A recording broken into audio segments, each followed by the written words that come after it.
Well, the Unsolved Crimes Unit in Chautauqua County hoping new details about a decades-old murder will help identify the victim and track down who killed her. The Sheriff's Office releasing this sketch of Jane Doe, a woman found dead in the town of Ellery in 1983. 7 News senior reporter Eileen Buckley meeting with the unit today about what they've learned. It was December of 1983 when the woman now identified as Ellery Jane Doe's body was found off of Route 17. And now investigators have a brand new sketch of what she might have looked like before she was murdered.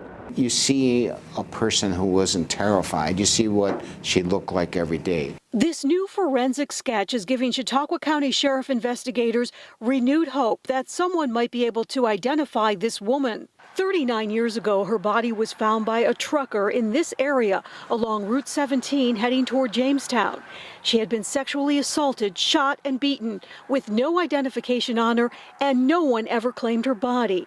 But with new forensic technology, the senior investigator with Unsolved Crimes Unit, Tom DeZino, tells me they now have 2 new clues.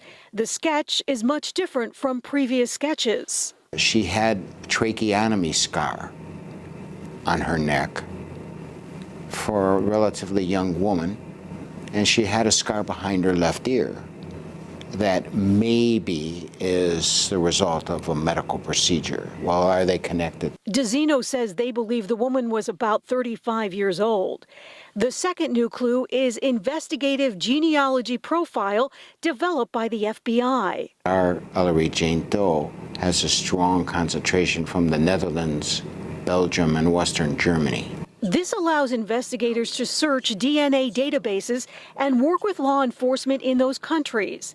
They've also been able to identify the clothing on her body that was said to be expensive and from Europe. The blouse, the camisole from Italy, the skirt from Italy or Germany, and the jacket's definitely defined from Germany. And they're not cheap. They're really good lasting clothes. Thanks to forensics, investigators also learned the woman had 1 child who today would be in their 40s or 50s. I think when you're working on these types of cases, you feel for the individual, the victim too. Being left on the road, unceremoniously beaten and shot. Investigators tell me they hope with all this new information that it will spark even international publicity to help finally solve this case.